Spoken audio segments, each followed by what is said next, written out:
Trusting God without ignoring reality. Faith that thinks clearly and acts wisely. I want to open up today with a false dichotomy. One of the most damaging misunderstandings in modern spirituality is the belief that faith and reality are somehow in opposition with one another. Many believers assume that acknowledging facts is a sign of weak faith. As a result, they avoid data, they resist feedback, they ignore diagnosis, and neglect responsibility, all while calling it faith. However, Scripture never defined faith as denial. Faith is not the rejection of reality. Faith is the courage to face reality with God present in it. Let's give you some biblical foundation. Truth is never the enemy of faith. Faith is never threatened by truth because truth comes from God. Jesus makes this clear when he says, "You shall know the truth, and the truth shall set you free." John 8:32. He does not say that truth will weaken you or consume you. He says truth will set you free. That means truth is not the enemy of faith. Truth is the environment in which faith becomes strong. It is the environment where faith becomes stable. It's the environment where faith becomes effective. Truth does not imprison faith. Truth purifies faith. Anything built on illusion cannot last. And anything built on distortion cannot stand. What is built on truth becomes sustainable. This is why Scripture consistently elevates wisdom. The wisdom of the prudent is to give thought to their ways. Proverbs chapter 14, verse 8. Wisdom is foresight, discernment, and honesty. It's the ability to see clearly and respond correctly. Faith that refuses to think clearly is not spiritual, it's immature. Ignoring reality is not spirituality, it's avoidance. God never calls us to avoid what He has created. He calls us to engage it with clarity, with discernment, and with truth. Let me give you some theological clarity. God is not threatened by facts. God is not threatened by facts. God is the creator of reality.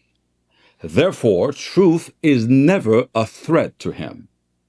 Scripture tells us the prudent see danger and take refuge, but the simple keep going and suffer for it. Proverbs 22, verse 3. Faith that refuses to recognize danger is not biblical faith. It's recklessness disguised as trust. God does not call us to pretend. God calls us to perceive and then to respond wisely. Let me give you some intellectual insight. Let's talk about Einstein and reality. Albert Einstein observed that reality exists independent of our preferences. In other words, truth does not adjust itself to your beliefs. Scripture affirms this long before science articulated it. God never asks us to suspend reason. God calls us to submit our reason to truth. Faith does not dull perception. Faith sharpens perception. Faith allows you to see clearly without becoming fearful.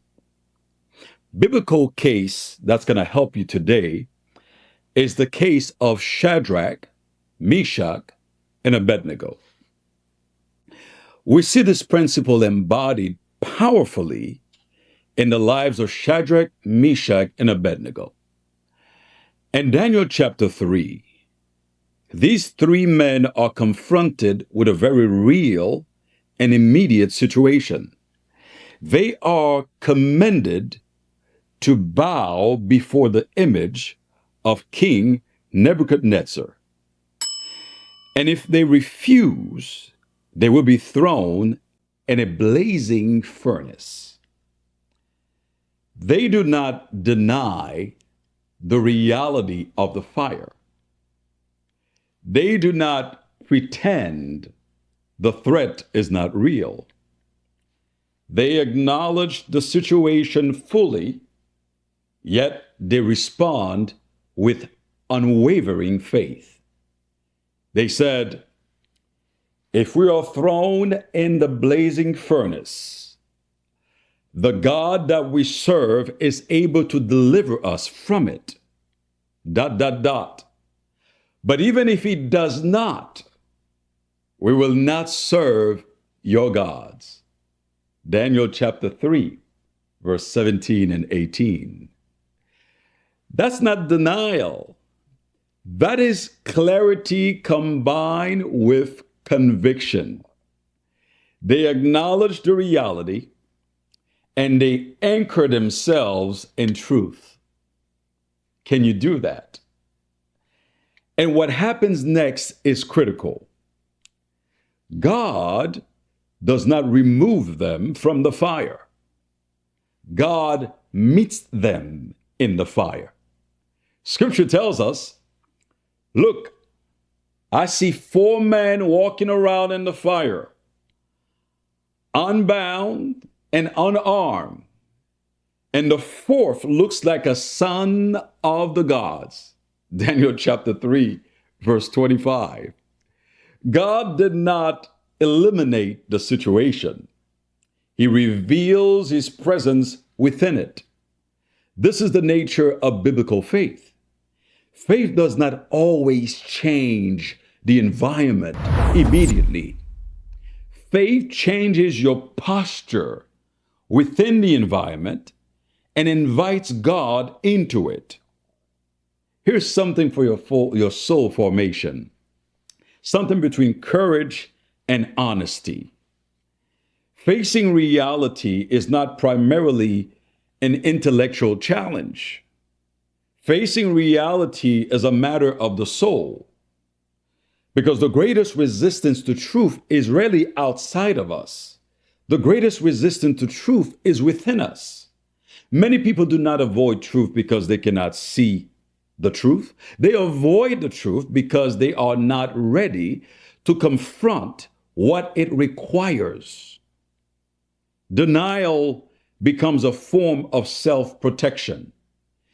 It shields the ego from discomfort. Denial delays responsibility.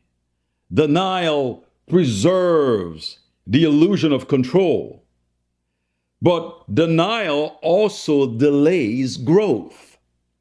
Whenever you're not willing to admit where you are, what's going on, you are delaying your own growth. Scripture calls us to something higher. David prays, search me, O God, and know my heart. Later on, he says, see if there is any offensive way in me. That's Psalm chapter 139, verse 23 and 24. What David does there is not denial. What David does there is surrender. Real faith is not afraid of exposure. Real faith invites exposure. Courage is the willingness to remain present in truth when it would be easier to escape into illusion. When you can face facts without panic, when you can acknowledge weakness without collapsing, when you can confront reality without losing faith, you are no longer led by your emotion. You are being formed by truth. The Apostle Paul writes, "Be transformed by the renewing of your mind." Romans chapter 12, verse 2. God cannot transform what we refuse to acknowledge. But when we bring into light, he begins to change us. Here's something for your body, wisdom that you can live in practice. Trusting God is not passive. Trusting God expresses itself through deliberate, informed, and disciplined action. Faith does not ignore reality. Faith responds to reality wisely. That means you do not make decisions based on assumption. You make decisions based on truth. You gather your information, 1. You seek counsel, 2. You evaluate outcomes, 3. And then you adjust your strategy when necessary. First, you gather information. You can't move with faith into your reality without knowing the truth. Gather information. Once you have information, now with the information you have, the plan that you have in mind, seek counsel. That's when you go to other people and tell them, this is what I'm thinking of doing. This is where I'm thinking of moving into. What do you think? After you seek counsel, now evaluate your outcomes. Now that I have my information, I spoke with the right people. Now let me look at my outcomes to see what's going to come out of that. And then once you know your outcomes, now you can take your strategy, you can take the information you have and adjust your strategy when necessary. If you can do those 4 things, you're going to go far in your faith and your decision making. Scripture makes this clear. Plans fail for lack of counsel, but with many advisors, they succeed. Proverbs 11, verse 14. Plans fail for lack of counsel, but with many advisors, they succeed. The plans of the diligent lead surely to abundance. The plans of the diligent lead surely to abundance. Proverbs 21, verse 5. You cannot pray for growth and ignore feedback. Anytime you ask God to help you grow, expect the result to your prayer to be feedback from somebody you know. A lot of people are expecting to grow, but they ignore feedback. You cannot pray for increase and you reject correction. It doesn't work. You cannot pray for direction and refuse to think clearly. It's not going to work. Faith does not remove responsibility. Faith clarifies your responsibility. At some point, your faith must become visible in your habits. At some point, your faith must become visible in your habits. If you manage your time, your faith becomes visible in how you manage your time. Your faith becomes visible in how you steward your resources. Your faith becomes visible in how you respond to what's actually happening in your life. James writes, be doers of the word and not hearers, deceiving yourself. Not hearers only, deceiving yourself. Hearing is the first step. Doing is where you're really doing good. Be doers of the word and not hearers only, deceiving yourself. James chapter 1, verse 22. Real faith thinks clearly. Real faith acts wisely. Real faith adjusts when necessary. So if you say you have faith, I'm expecting you to think about it. I'm expecting you to act wisely. I'm expecting you to adjust when things don't go the way you're expecting them to go. Here's the central idea. Faith faces facts without fear.